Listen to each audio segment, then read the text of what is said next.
இங்கேருந்து சிஎஸ்கேவால் play off போக முடியுமா அப்படின்னு நான் சொன்னேன்னா இப்போவே இந்த வீடியோ வந்து ஸ்கிப் பண்ணுருவீங்க. சரி கைஸ், ஸோ இப்போ சிஎஸ்கே இங்கேருந்து என்ன பண்ண முடியும், அடுத்த சீசனுக்கு என்ன பண்ணணும் அப்படின்றத இந்த வீடியோவில் வந்து பார்ப்போம். அண்ட் ஆக்ஷன்லேருந்து இவருக்கு நம்ம ரொம்ப ஹைப்பு கொடுத்துட்ருக்கோம், அதாவது வன்ஷ் பேடிக்கு இன்றைக்கி சான்ஸ் கிடைக்குமா அப்படின்றது இந்த வீடியோவில் வந்து பார்ப்போம். ஸோ அப்போ வீடியோக்குள்ளே போகிறதுக்கு முன்னாடி இந்த மாதிரி கிரிக்கெட் அப்டேட்ஸ் தொடர்ந்து வேணும்னா மறக்காமல் சேனலை சப்ஸ்கிரைப் பண்ணிக்கோங்க. அதுக்கப்புறம் வீடியோக்கு லைக் கொடுத்துருக்கோங்க. சரி கைஸ், இப்போ வாங்க வீடியோக்குள்ளே போகலாம்.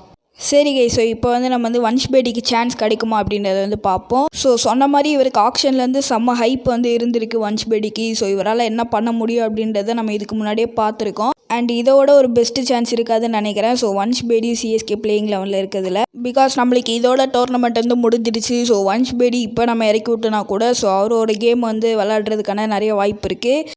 அண்ட் எனக்கு என்னமோ தோணுது கைஸ், ஸோ இன்றைக்கி ஏதோ ஒரு யங்ஸ்டர் சிஎஸ்கேக்காக டெபியூ பண்ண போகிறாருன்னு. ஸோ அது வன்ஷ் பேடியாக இருந்தால் நல்லாயிருக்குன்னு தோணுது. அண்ட் ஆப்ஷன்ஸும் நிறைய இருக்குது. ஸோ ஆண்ட்ரே சித்தார்த் இருக்கார், ராமகிருஷ்ணா கோஷ் இருக்கார், ஸோ வன்ஷ் பேடி. ஸோ இந்த மாதிரி நல்ல யங்ஸ்டர்ஸ்க்கு சான்ஸ் கொடுத்து ஸோ நம்ம தலை சொன்ன மாதிரி அடுத்த வருஷத்துக்கு ஒரு நல்ல பிளேயிங் லெவன் வந்து செட் பண்ணலாம். அண்ட் நீங்கள் என்ன நினைக்கிறீங்க? ஸோ வன்ஷ் பேடி இன்றைக்கி சான்ஸ் கிடைக்குமா அப்படின்றத உங்களோட ஒப்பீனியனை மறக்காமல் கமெண்ட்ஸில் சொல்லுங்கள். சரி கைஸ், ஸோ இப்போ வந்து சிஎஸ்கே இங்கேருந்து என்ன பண்ணணும், என்ன பண்ணலாம் நெக்ஸ்ட் சீசனுக்கு அப்படின்றத வந்து பார்ப்போம். ஓகே கைஸ், ஸோ நான் ஆல்ரெடி சொன்ன மாதிரி தான். ஸோ யங்ஸ்டர்ஸ்க்கு வந்து சான்ஸ் கொடுக்கலாம். ஸோ நெக்ஸ்ட் சீசனில் ஒரு நல்ல ஸ்குவாடை பில்ட் பண்ணுறதுக்கு யாரை ரீட்டைன் பண்ணணும் அப்படின்றத தெரிஞ்சுக்க இந்த ஒரு 5 மேட்ச் யூஸ்ஃபுல்லாக இருக்கும் நம்மளுக்கு. ஸோ இது வந்து நம்மளுக்கு ஒரு அட்வான்டேஜ் தான் சொல்லணும். ஸோ அதுக்கப்புறம் பார்த்தீங்கன்னா ஸோ மற்ற டீம்ஸ் பிளானையும் நம்ம வந்து ஸ்பாயில் பண்ண முடியும். ஆரோக்கியமா சந்தோஷமா மன நிம்மதியோட வழக்கத்துக்குங்க. அண்ட் சிஎஸ்கேக்கு இதுக்கு மேலேயும் ப்ரெஷர் வந்து கிடையாது. ஸோ அதனால் நல்ல மேட்ச் வந்து இன்றைக்கி வந்து நம்ம எதிர்பார்க்கலாம் சிஎஸ்கே கிட்டேருந்து.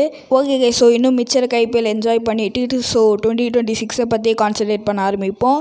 சரி கைஸ், ஸோ நீங்கள் என்ன நினைக்கிறீங்க? ஸோ இன்றைக்கி சிஎஸ்கே பிளேயிங் லெவனில் எந்த பிளேயர்ஸ்க்கு சான்ஸ் கிடைக்க வாய்ப்பு இருக்குது, எந்த யங்ஸ்டர்ஸ்க்கு மெயினாக அப்படின்றத உங்களோட ஒப்பீனியனை கமெண்ட்ஸில் சொல்லுங்கள். ஸோ அப்போ அடுத்த வீடியோ சந்திக்கிறேன். Bye guys.